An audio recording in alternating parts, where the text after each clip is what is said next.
সুস্বাগতম। সুকুমার দেবনাথ আপনাদের সামনে। দয়া করে আমাদের এই ইউটিউবটাকে একটু সাপোর্ট দেবেন, আপনারা লাইকস দেবেন, একটু দয়া করে যদি আপনারা একটু সাবস্ক্রাইব করে বাড়িয়ে দেন তাহলে আমাদের পক্ষে একটু সুবিধা হয়। আচ্ছা, ডাক্তাররা কি ভেবেছে? জুনিয়র ডাক্তারদের সব দাবি সবই আমরা সহমত, কিন্তু সামনে পুজো, আমাদের একটা সবথেকে বড় উৎসব। সেই উৎসবটা আমরা একটু ভালোভাবে পালন করতে পারবো না? আমরা যদি সেটা পালন করতে না পারি তাহলে আমাদের পক্ষে তো সত্যিকার সেটা অত্যন্ত বেদনাদায়ক হবে।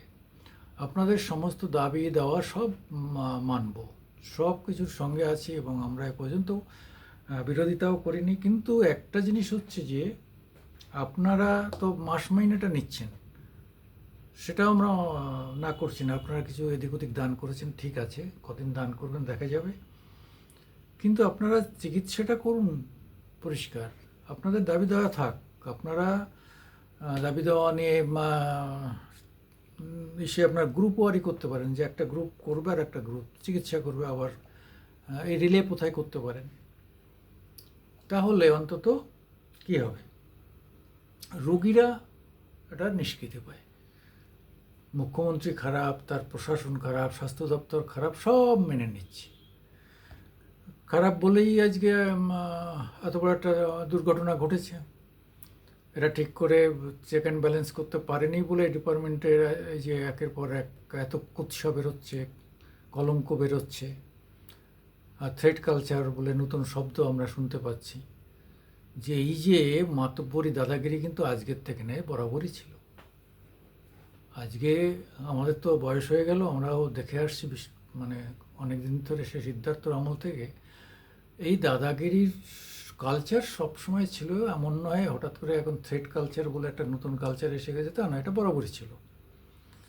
যে যারা একটু শাসকের ঘনিষ্ঠ তারা মাতব্বরি করবে, আর যে জায়গাটা এত গুরুত্বপূর্ণ, হসপিটাল একটা গুরুত্বপূর্ণ, একটা ডাক্তার মানে কোটি কোটি টাকায় একটা ডাক্তার তৈরি হয়, সে জায়গায় তো মাতব্বরি চলবেই। কেন, সেখানে মাতব্বরি চললে পয়সা কড়ির লেনদেনের ব্যাপার আছে, একটা অন্য প্রভুত্বের ব্যাপার আছে, তারপরে ফ্রেশ ছেলে মেয়েদের একটা মিক্সিংয়ের ব্যাপার আছে, এদের কাছ থেকে বিভিন্নভাবে শারীরিক মানসিক বিভিন্ন ধরনের, কি বলবো, মানে বলতেও লজ্জা লাগে, সুযোগ সুবিধা নেওয়া যেতে পারে।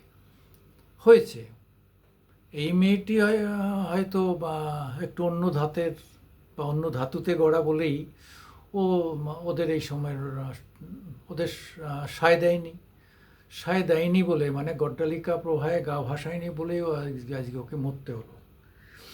আমরা চাই মৃত্যু এত ভয়ঙ্কর, একটা ভয়ঙ্কর শাস্তি হোক, যে শাস্তিতে অন্তত বাকিদের অন্তর কাঁপে। এক দুজন করলাম না, যতজন আছে কম বেশি ডাইরেক্ট ইনডাইরেক্টলি সবাইকে এনে চরম চরম চরম শাস্তি দিতে হবে।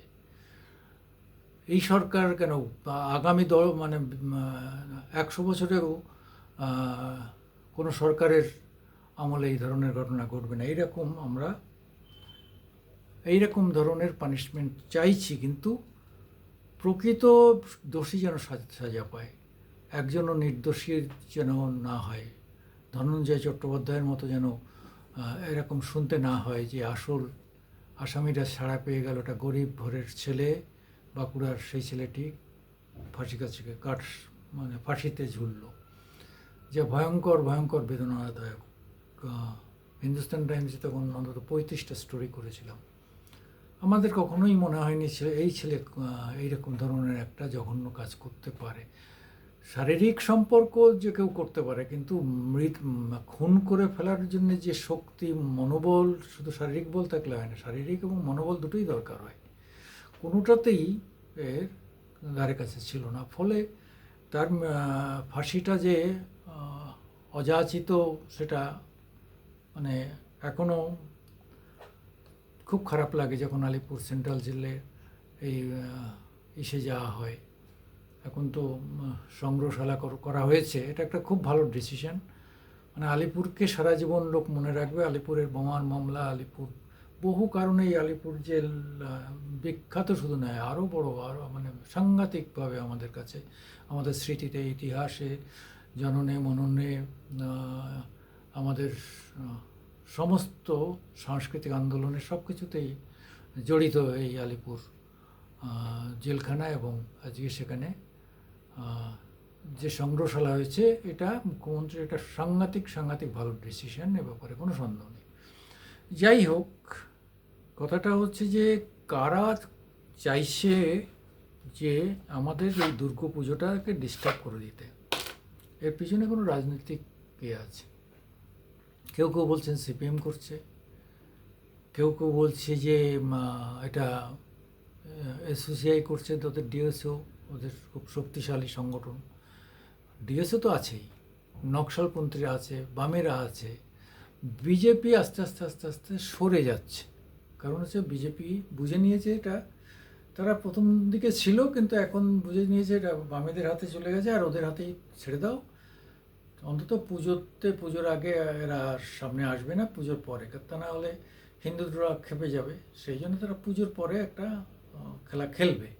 কিন্তু এখন খেলাটা চলে গেল এসওসিআই, নকশাল, সিপিএম ইত্যাদি সব বামপন্থীদের দিকে। যাই হোক, আপনারা দয়া করে আমাদের একটু দেখবেন, একটু দয়া করে সাবস্ক্রাইব করবেন। নমস্কার।